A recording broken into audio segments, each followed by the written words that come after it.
proses pembuatan tuh jadi Al-Quran ya. Nah, pertama kita Kayak harus pengurutan, gitu-gitu ya. pengurutan dan segala macam ya. Nah, perlu kita kasih tahu dulu. Pertama, Quran itu adalah bacaan, tidak tulisan. Kita udah bahas kemarin. Ya, betul. Bahwa salah satu problem orang belajar Al-Quran adalah dia baca tuh. Maka lebih lambat lagi dia belajar Al-Quran.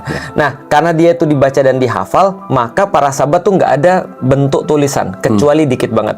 Ada yang kadang-kadang, nanti aku lupa dia tulis di kulit. Ada yang dia tulis di pelepah kurma dan segala macamnya. Tapi proses pengurutan itu sudah ada sampai kemudian sudah ada sejak Rasulullah tuh masih hidup. Maka Rasul katakan, Ibnu Mas'ud coba bacain sama aku Al-Quran. Ibnu Mas'ud bilang, ya Rasulullah, kalau aku yang baca Al-Quran kayak nggak pantas deh. Karena kan Al-Quran yang diturunkan kepada engkau, masa aku yang bacain? Nggak apa-apa, aku senang dengar daripada orang lain. Ketika Ibnu Mas'ud baca, Rasul mengatakan, yang ini taruh setelah ini, yang ini taruh setelah ini, yang ini urutin setelah ini. Nah, jadi para sahabat udah tahu urutannya seperti apa.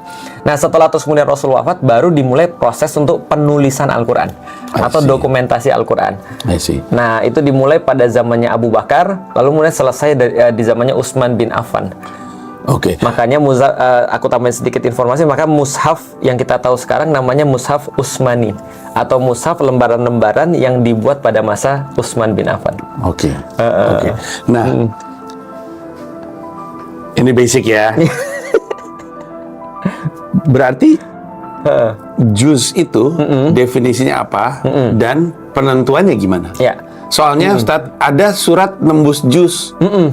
Jadi suratnya mulainya di juz apa, berapa, selesainya di juz yang berbeda gitu. Bacanya nggak Mas? Aku baru tahu itu di tahun ini.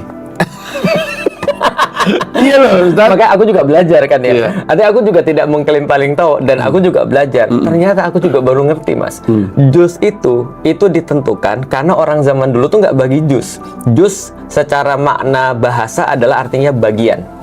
Jadi juz'un artinya bagian daripada sesuatu. Misalnya contoh kayak apa ya?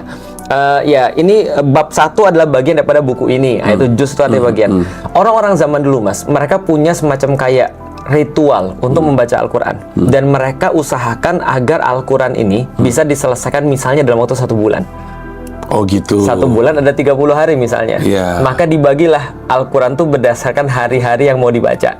Karena ada yang meyakini bahwasanya Al-Quran tuh harus dihatamkan atau diselesaikan minimal 1 bulan sekali.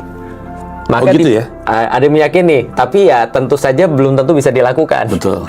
Maka orang bilang, oke, kita bagi Al-Quran jadi 30 untuk mempermudah. Maka ini bagian yang pertama untuk hari ini bagian yang kedua untuk besok, dan seterusnya sampai Al-Quran dikhatamkan. Maka muncul juz itu.